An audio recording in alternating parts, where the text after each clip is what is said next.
Bonjour à tous, aujourd'hui j'ai envie de faire une petite vidéo d'actualité sur l'association française de yoga Iyengar parce que le mois de mai c'est un moment assez particulier depuis quelques années, c'est le mois où se tient l'assemblée générale ordinaire. Donc dans une association il y a toujours ce moment où on fait le bilan de l'année passée et donc c'est au mois de mai pour la FI. Ce mois-ci, en plus, il y a une double assemblée générale parce qu'à la fois il y a l'assemblée générale ordinaire et l'assemblée générale extraordinaire qui a, elle, un autre but, qui a d'autres pouvoirs aussi, notamment celle de changer les statuts. Donc dans cette vidéo, un peu, je voulais vous présenter un peu pour ceux qui connaissent un peu moins, peut-être que vous êtes dans l'association et que vous regardez ça de loin, que vous comprenez pas trop euh, tout ce système, tout ce jargon un peu d'association.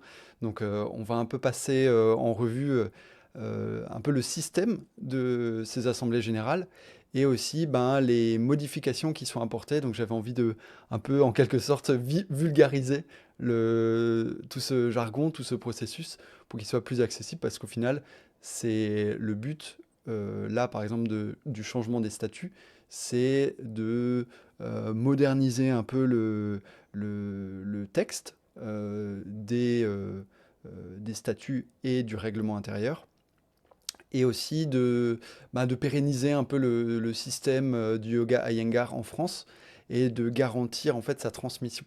Donc pour moi, c'est des points qui sont assez importants parce que moi, je fais partie de cette transmission parce que j'apprends en ce moment être prof de yoga Iyengar. Donc moi, ça me concerne et voilà, on va un peu discuter de ça aujourd'hui. Alors, on a reçu, si vous êtes membre, déjà, vous avez reçu un mail qui vous convoque à chacune des assemblées générales avec une liste de documents. Et donc, je vais passer en revue un peu ces documents pour vous expliquer comment ça fonctionne. Donc, le premier document lorsqu'on ouvre le mail d'invitation à l'assemblée générale extraordinaire, donc on a c'est pas celui-là, c'est celui-là, voilà. Donc il y a bien écrit AGE là-haut, et il y a différents documents, en commençant par donc, le premier, on va voir ce que c'est. Document informatif, liste des résolutions. Ok. Donc, alors, une assemblée générale, normalement, ça se fait en présentiel, les gens viennent, ils répondent à une convocation, ils disent ok, je serai là, et ensuite sur place, il y a les présentations des résolutions et elles sont votées. Mais lorsque c'est à distance, comment ça fonctionne? En fait, il y a un temps de vote qui là va s'étendre du 10 mai 2024 jusqu'au 25 mai. Et durant ce temps, donc on peut voter sur ces 15 jours. Et à la fin de ces 15 jours, il y aura dans l'après-midi, donc là c'est le 25 mai dans l'après-midi, il y aura une séance de questions-réponses. Et en gros, c'est là que va se faire un peu la présentation, la vraie présentation des résolutions. Alors, il parle de réforme statutaire amorcée en 2021. Donc ça, c'est en fait une réforme qui a été amorcée par le RIMI, donc c'est-à-dire l'Institut en Inde qui, euh, qui nous donne les directives pour comment former des enseignants, comment les évaluer, faire les examens, et qui définissent un peu les standards pour les enseignants. Quel est le standard voilà. Et donc il y a déjà des gros travaux qui ont été menés pour appliquer le nouveau système de formation, notamment. Et c'est un nouveau système de formation, un nouveau format d'évaluation. Donc je ne vais pas revenir là-dessus parce que c'est un gros bout. Si ça vous intéresse, dites-le moi dans les commentaires si ça vous intéresse que je vienne un peu sur le nouveau système de mentorat que je suis moi en train de suivre depuis 2021. Mais on va passer plutôt à cette assemblée générale. Donc il y a quatre résolutions en fait qui vont faire l'objet d'un vote. Ça c'est juste un peu la procédure habituelle. Donc on va vraiment voter, on va cliquer oui ou non, pour ou contre les propositions. Donc vote distinct, ça c'est bon, c'est pour dire qu'on va voter les statuts à part, le règlement à part et les annexes. Donc on peut dire pour ou contre séparément, ce qui est plutôt bien. Euh, Ensuite, approbation des statuts, ça c'est la résolution numéro 2. On va dire oui, je suis pour la modification des statuts. Ensuite, approbation du règlement intérieur. Oui, je suis pour la modification du règlement intérieur. Or, annexe C, qui est en fait c'est une résolution à part. C'est-à-dire qu'on peut très bien, là dans ce cas-là, on va pouvoir dire qu'on est pour les modifications en général sur le règlement intérieur, et éventuellement on pourrait être contre l'annexe C. Ça veut dire que aussi que on peut déjà imaginer que l'annexe C, il y a eu des gros travaux qui ont été faits dessus. On verra dans les détails juste après. Alors les votes se feront uniquement en ligne, donc il y aura une plateforme sur laquelle on pourra euh, s'inscrire et obtenir l'accès pour voter. Donc ça, c'est uniquement pour les membres de l'association. Donc, si vous n'êtes pas membre de l'association, vous ne pourrez pas voter pour l'Assemblée générale. Mais de toute façon, sachez que si vous voulez être membre, c'est vraiment ouvert à tout pratiquant de yoga Iyengar. Et ça vaut environ 30 € par an. Et ça va de août jusqu'à juillet. Donc l'année, c'est vraiment une année scolaire. Donc si ça vous intéresse pour l'année prochaine, si vous n'êtes pas encore membre de l'association et que ça vous intéresse de rester dans l'actualité du yoga Iyengar en France, moi je vous invite vraiment à devenir membre et à nous rejoindre. Alors c'est pas nécessaire forcément d'être actif. Euh, il y a plein d'avantages, il y a plein de choses que vous pouvez bénéficier en étant membre. Donc voilà, rejoignez-nous. Qu'est-ce qu'ils nous disent là? Petit rappel, voilà, les votes en ligne, clôture des votes le 25 mai, ça on en a déjà parlé. Et merci de lire attentivement les documents explicatifs, parce qu'il y a certainement des réponses aux questions qu'on peut se poser. Euh, donc pas de procuration possible. Donc ça, c'est un peu le rappel du système de comment ça va se dérouler. Ensuite, synthèse des modifications des statuts. Donc ça, c'est les statuts, c'est vraiment le document principal qui structure une association. Les principales propositions, c'est des changements de formulation pour des mots. Donc professeur, ça devient enseignant, formateur, ça devient mentor, formé devient mentoré, etc. etc.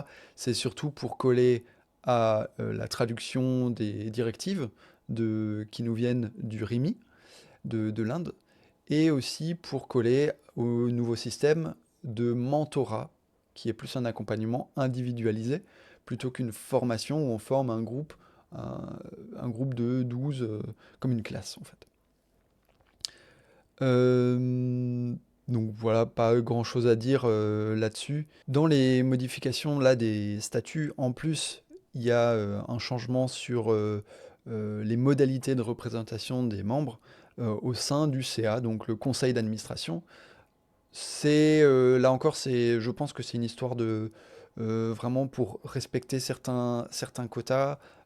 Déjà, il y a une limite de 30 membres et aussi il y a un changement par rapport au fait que bah, les plus grandes régions, euh, le but c'est que les plus grandes régions en France ne soient pas, euh, disons, uniquement les seules représentées, ou au moins qu'il y ait une sorte de quota par rapport à ces grandes régions. Donc là, ça va être, on le voit un peu plus tard, les quatre grandes régions obtiendront un maximum de 2 tiers des sièges au CA, et les autres obtiendront 1 tiers des sièges. Donc c'est toujours, si jamais il y a un maximum de 30 qui est atteint, il me semble pas qu'en ce moment il soit 30 au CA, c'est un peu moins.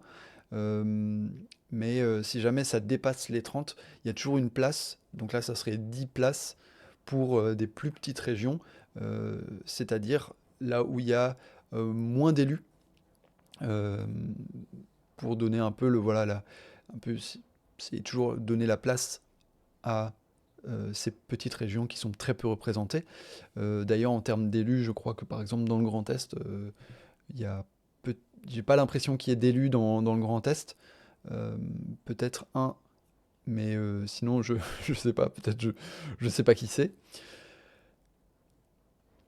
Et pour la suite, bah, c'est pas.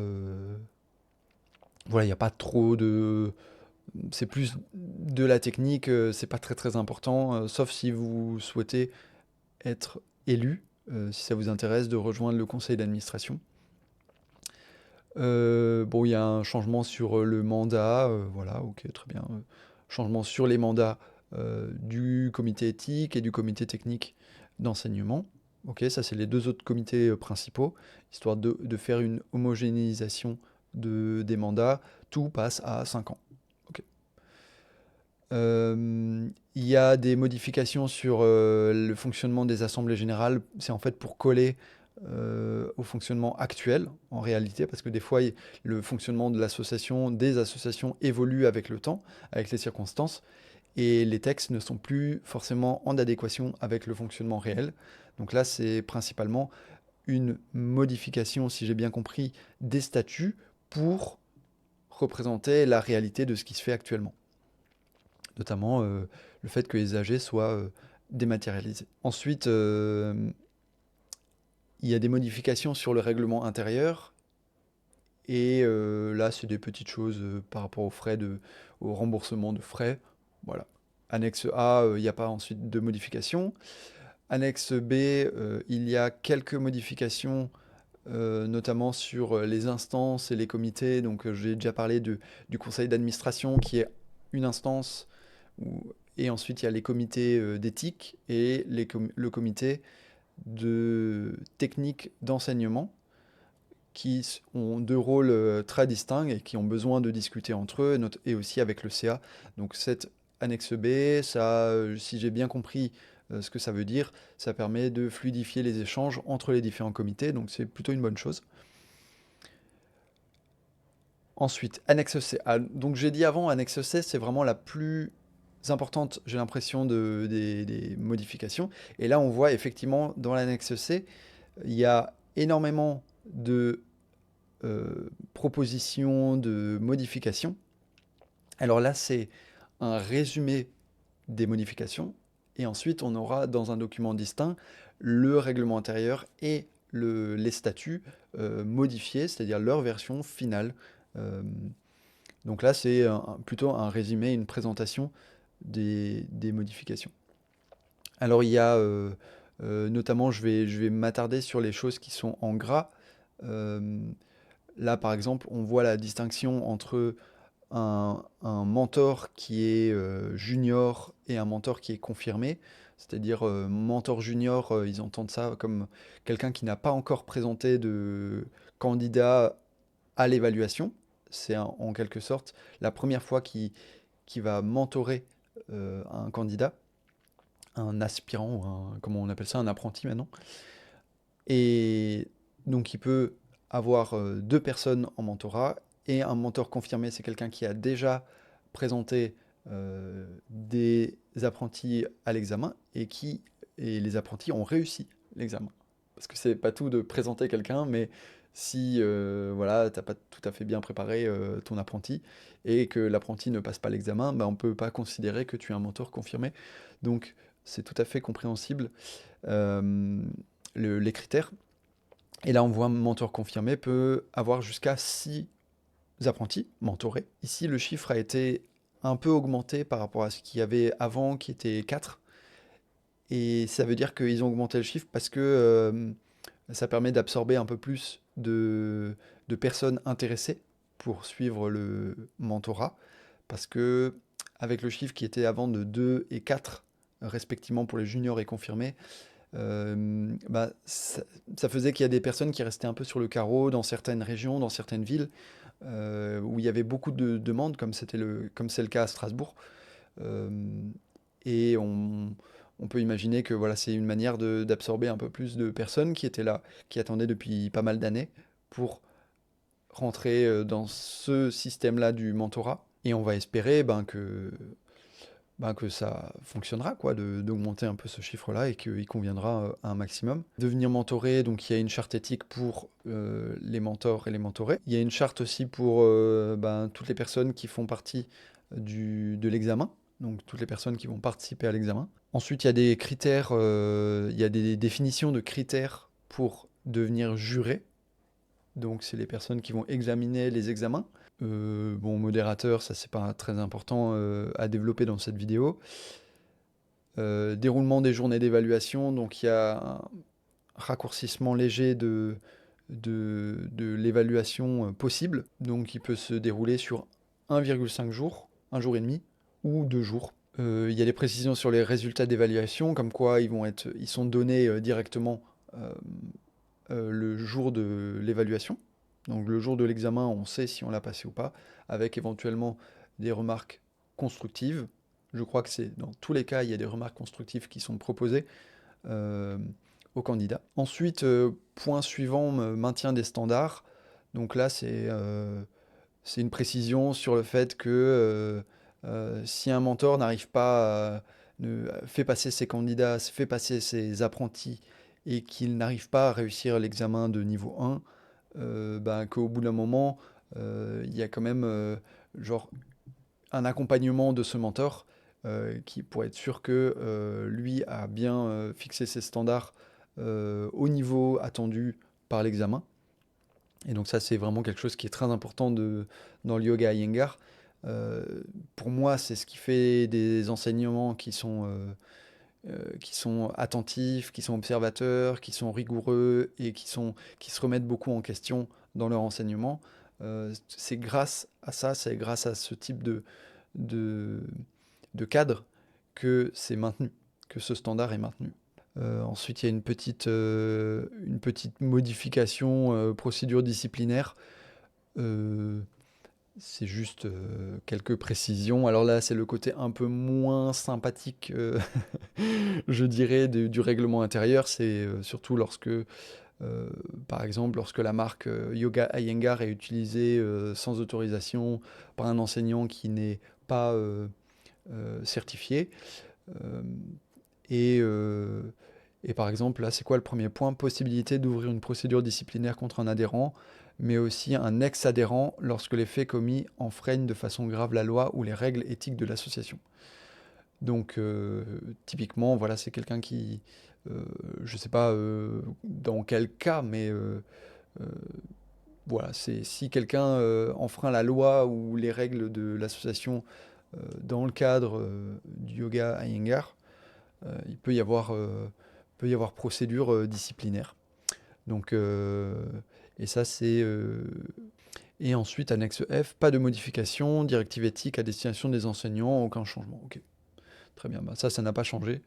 Euh, donc voilà. Pour résumer, on a donc principalement des modifications sur les comités et sur quelques précisions sur le mentorat, comment se passent les évaluations, sous quelles conditions sont donnés les certificats, quels sont les standards, etc. Et ensuite, on a effectivement le règlement intérieur. Là, il y a juste l'annexe C qui a été fortement modifiée. Donc, ces documents sont disponibles ici en version en cours de modification. On voit aussi les modifications ici qui sont barrées avec l'ancienne version et soulignées avec la nouvelle version. Donc, c'est toutes les modifications qu'on vient de discuter. Ça, c'est le texte final. Donc, c'est pas nécessaire de savoir dans le détail exactement en quoi ça consiste, tout cela. C'est surtout important de le lire si on veut se former, comme moi.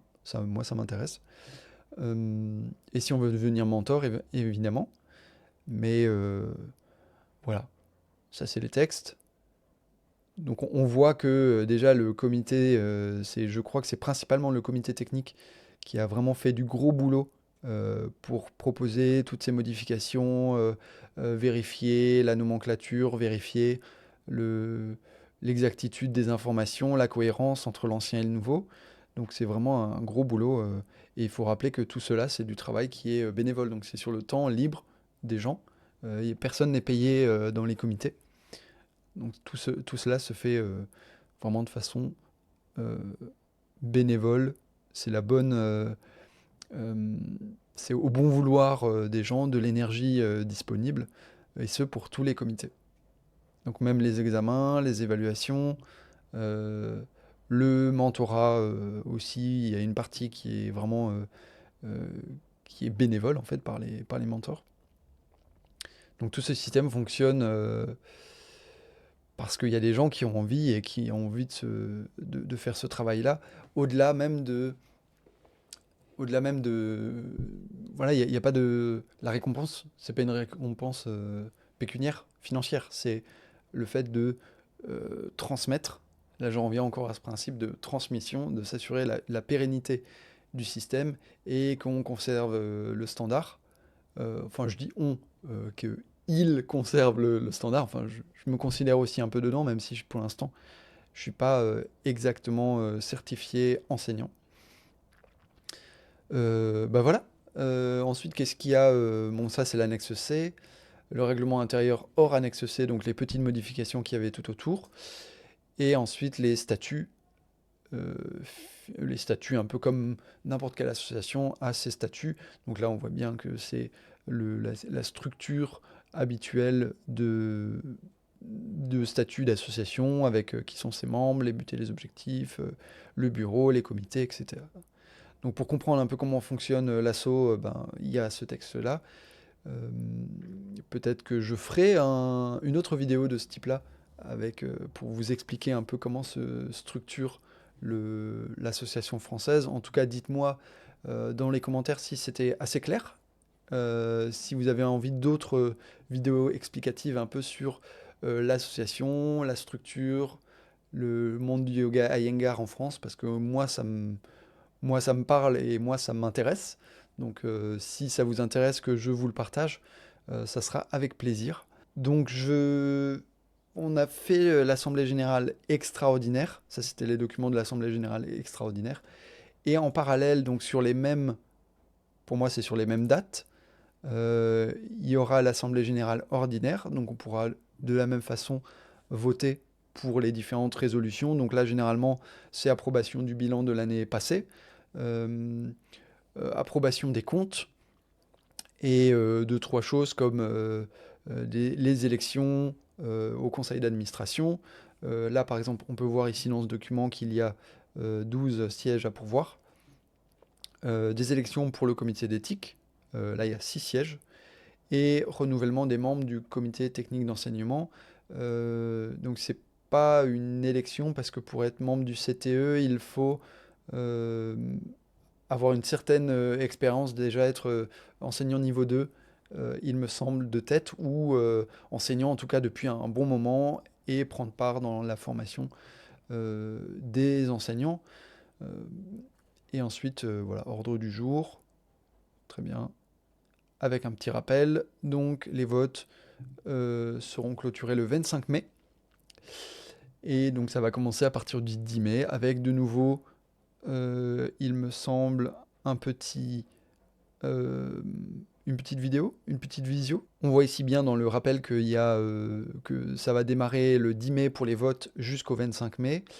Et l'Assemblée générale en tant que telle va avoir lieu en visio donc le 25 mai à 14 heures. Donc ça va être toute l'après-midi, il va y avoir des visios d'abord pour celle-là, l'Assemblée générale ordinaire, et ensuite l'extraordinaire. Et on pourra voter avant ou juste après ces visios, une fois que les réponses auront été données, un peu toutes les clarifications auront été données. Donc voilà, je pense que j'ai fait le tour par rapport à ce sujet. Donc si c'est le genre de choses qui vous intéresse, n'hésitez pas à mettre un pouce sur la vidéo.